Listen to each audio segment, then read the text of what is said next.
Hi everyone, thank you for joining me today. I'm going to be continuing the story.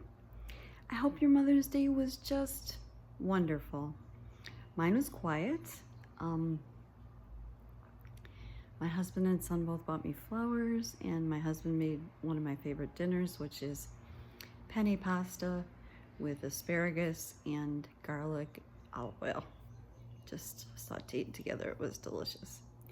So that was nice to be able to eat that, and very low sodium, so I didn't have to worry about that in terms of the meals.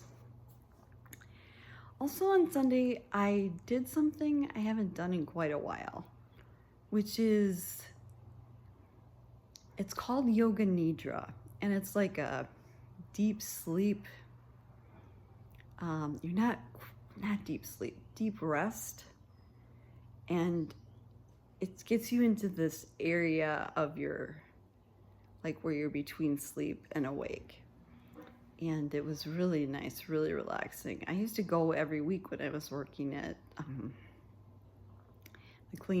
my cleaning business. And so I did it then, which is really nice. So it was great. I had the time to do it, so I did. And so I'll leave a link to the one that I used. It's only like 20 minutes long, but it's effective.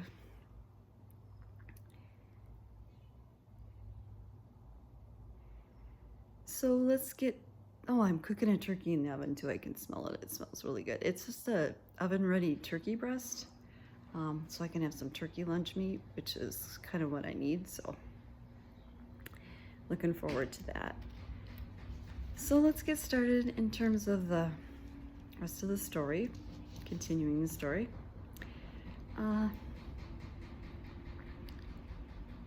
So like I had mentioned, it just continued. The bloating had just gotten so uncomfortable. I looked like I was pregnant, and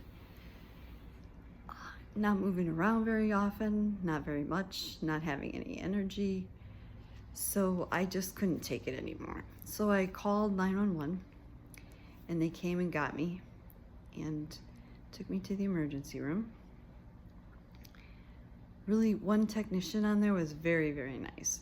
I mentioned something about being afraid to fall, and she said she was going to refer me to a place where I could go to have assistance and things like that. They have a program called Neighbor to Neighbor. So if you need like a cane, a walker, a wheelchair, things like that, you're able to borrow them, which is great. So at any rate,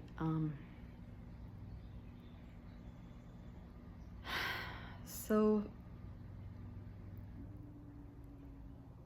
they brought me to the hospital, and it was backed up. There were 6 ambulances that came before I got there, so I was low priority. I don't know what the injuries were or anything like that, but a nurse came, and Sandra, and well, let's put it this way. First, there was an aide that helped. They put me in a wheelchair, they wheeled me out to the waiting room, and I just waited for my turn. So while I was waiting, and it was like, gosh, I feel like it was maybe an hour, I was getting like thirsty, but I didn't want to drink any water because I didn't know what was happening when, so I didn't want to have to use the bathroom. And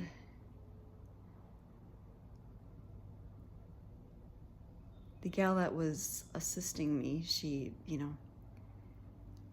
who asked me if I wanted anything, I told her, I said, I don't really want any water, but do you have any gum? And she shared her gum with me, which I thought was really, really nice.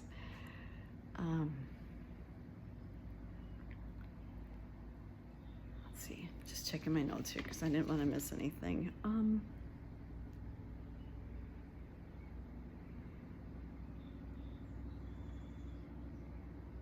So eventually, after an hour, I saw the first nurse, Sandy, and she took me into, not really an exam room, but a place to like you know when you go to the doctor and the first person comes in and they check your blood pressure and all that jazz. So she did that and took my medical history, my medication history, things of that nature. And after that, a room finally opened up in the emergency wing so I could go in there and have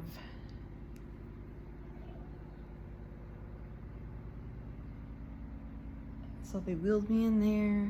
They made me switch my top, took my bra off, which I hate doing, but they did that, and they put me in a gown, got me into the ER bed, which is not very comfortable. And I was freezing, like my circulation was really bad or something. But anyway, so they had warm blanket supply, and they brought me in some warm blankets so I could keep warm. So I was just kind of waiting, and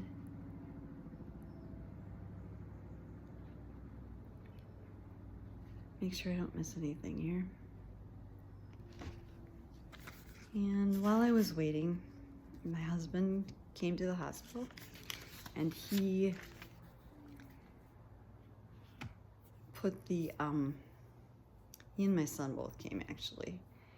They sat in the room with me, but I was just kind of waiting to even see a doctor at that point. So after about an hour, I was like, guys, I don't know how long this is gonna take, and it's not like I'm bleeding to death or need surgery or anything like that right now, so why don't you just go home? They were tired, they were hungry, and I said, just go home, relax as much as you can, eat some food, and I will call you when I know something. So I had arrived there like at 2 o'clock in the afternoon, and I never even really saw like the ER doctor, but he ordered some radiology stuff, a CAT scan and things like that. And the problem was that their machine was down and they were getting it repaired. So now this is by like 3 o'clock, I'm in my room. And no, I got there at 3 o'clock. They weren't able to use the machine until 1:30 in the morning. And by that time, the kitchen had closed and I was just starving. I've never lost my appetite. So, and in between all of that, I found out that my mother had died. And the nurse that was in the ER, she just pulled up a chair and listened to me talk about things, which was really nice. And comforting. And she said she was I asked a hospital tech, not her, because she wasn't available at the time. I just said, is there any food I can eat? I was really, really hungry, so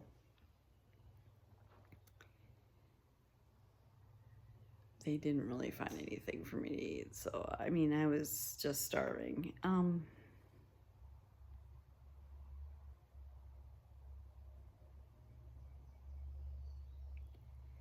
And I was bored and I was tired and all of that stuff. So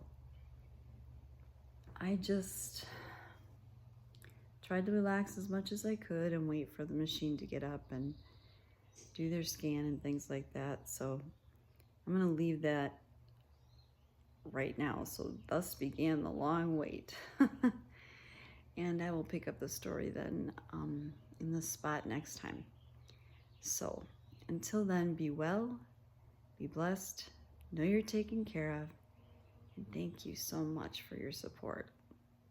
God bless you.